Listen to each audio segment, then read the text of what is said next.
This is Treecast, the place to catch up on what trees are new and rare on the Canadian prairies, exciting fall colors, Japanese cherry lookalikes, and neighbor-envying evergreens are just some of the topics we cover. Get comfortable and curious as we open your eyes to something new each and every episode.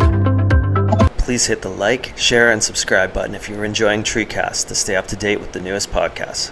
It helps to make our podcast more visible in the search. We appreciate all of our lovely listeners for checking us out.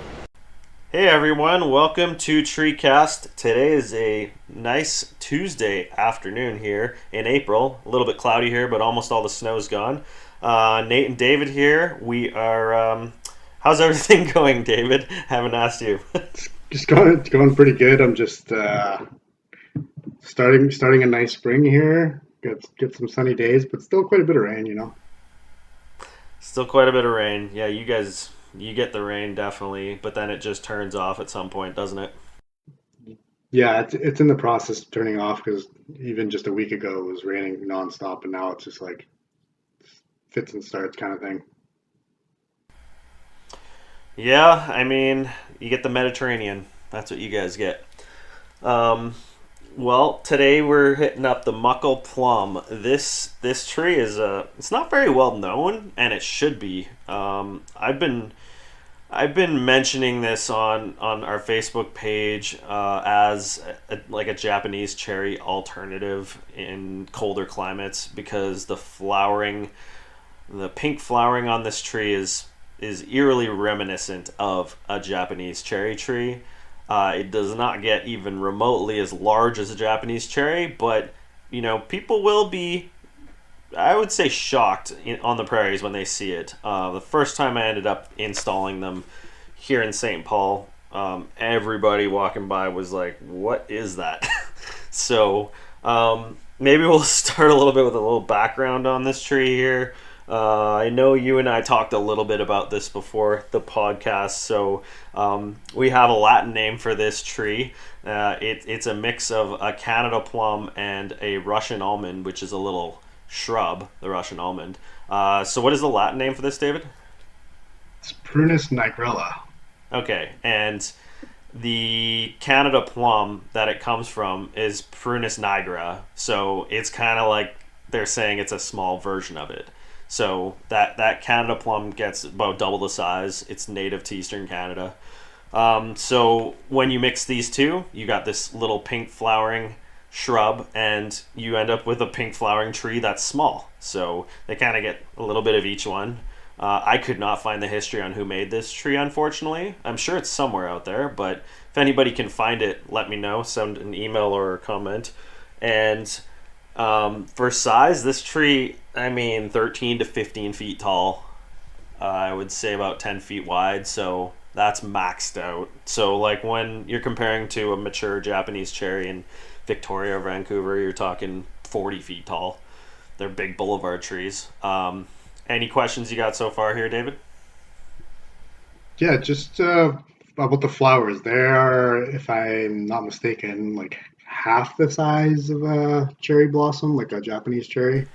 They're pretty small, so and like, but they're very bunchy. Yeah, there's a ton of them, and they come mostly before the leaves come, which is what makes them look so shocking. For the Japanese cherry, it's the same deal where you get all these flowers rushing in before the leaves, and a lot of trees in the prairies, it's the opposite, where the leaves at least start coming first. Like a crabapple, you're going to see some of the leaves developing first, so it actually takes away, I find, from the flower. So yeah, it's really nice to be able to have something that flowers mostly first before the leaves pop out. And yeah, it's a smaller flower, but there's a ton of them. If you've got it loaded, like I'm gonna have pictures on the video there, and just it's phenomenal. It's something that's like people take like 10 looks at it because they're walking by like, what is this? I put 2 in at Dairy Queen here in St. Paul. They're in like a spot that just gets absolutely no care. They never get watered. They never get any love. And they're the nicest ones I've ever seen. So maybe there's something to be said about these trees just like to be planted and forgotten about. I guess that would be maybe their motto. So Are they good at maintaining their shape, or do they need a bit of pruning here and I there? wouldn't touch them. I mean that picture that I have on the video, it's like a lollipop shape, right? Um, and Hmm. it's never been pruned. So they can grow fairly densely in that small little shape. So they're not going to grow out quickly. Their max size is so small that they're just going to, put on 4 inches a year, but they'll just fill in. So they'll get thicker and thicker. So, but I mean, this is perfect for a small front yard, which there's so many of these days in newer areas. Also, as like a feature tree, like beside a deck, or even, how some people they build their deck around a tree. Yep. If you prune this up a little bit, then you could grow it, or you could grow it, yeah, within the deck. You just would have to prune it up as it's getting taller, so you don't have all these branches going into you. But that sure would be kind of cool. Hmm. Yeah, you have any other applications you think that might look good?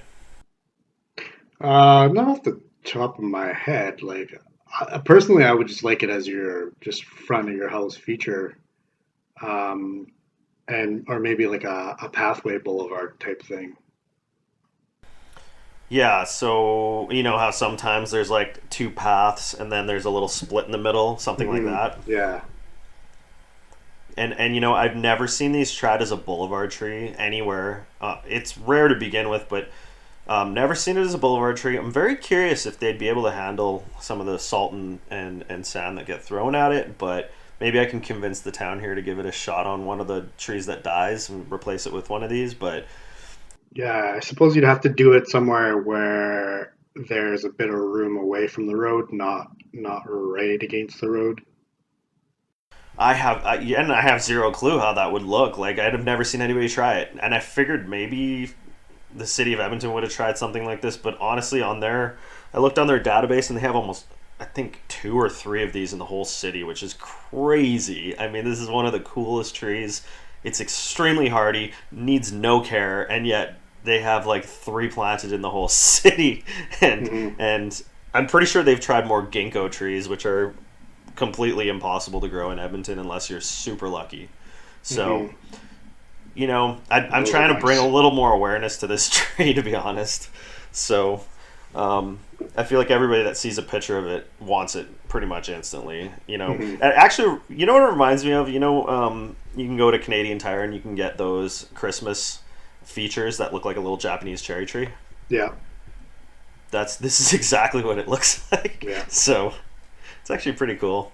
yeah. And as far as the way they sell them, do they sell them in like reasonably sized to start off with, or are they kind of like tiny little guys? Or We can do number five. There's number five pots. There's number 10 pots. There's number 15. But because it's such a hot seller, I mean, you're only going to see certain sizes at certain times of the year.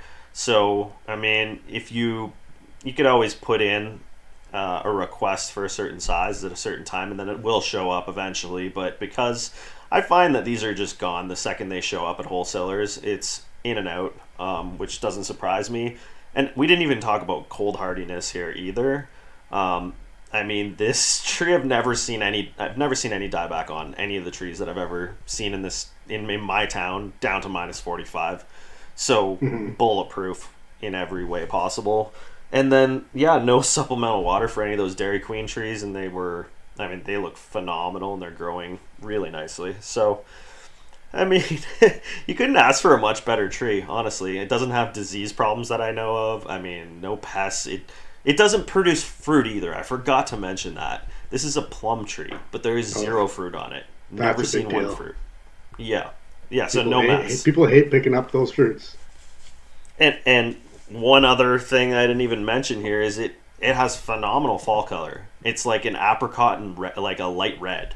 It's Hmm. beautiful. Yeah, yeah. So I'm I mean you got the full you get like the full gamut with this tree. Like everything that you want. 3 season interest. I wouldn't say Mm. four. There's not much to look at in the winter, but um, Well, yeah, this is a pretty cool tree. So some trees look nice in the winter.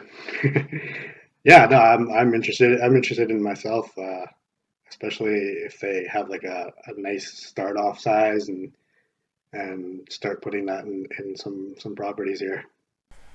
I would say as a number 10, you'd probably be seeing 6 to 7 feet size.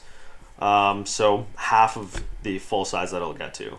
Yeah, that's a reasonable start size, and you're getting like full foliage in the first year, or is there like a holdback like some trees have that they like kind of need to establish themselves, or how does that work out?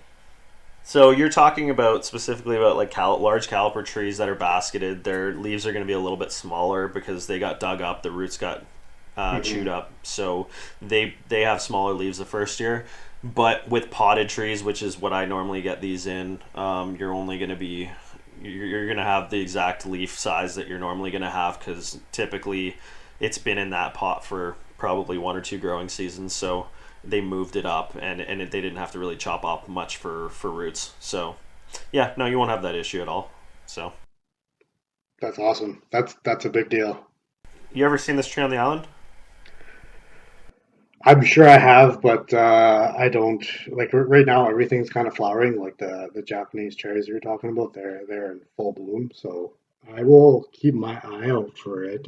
I don't know. I'll have to do a little bit of research to see exactly what the flower's like, because there's one on the property here that looks a lot like what I'm seeing in the picture. So I'll look into it and see. I'll let you know.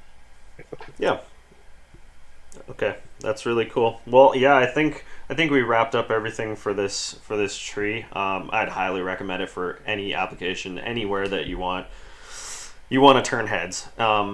It's and it's about, I'd say you get about a week to 10 days of flowering unless the winds really come in. But yeah, I appreciate everybody tuning in today. Any other thoughts there, David, or are we good to tune off for now? No, no, I think I'm good to sign out here, man. Alrighty. Well, everybody have a great day and thanks for tuning in. Okay, see you around.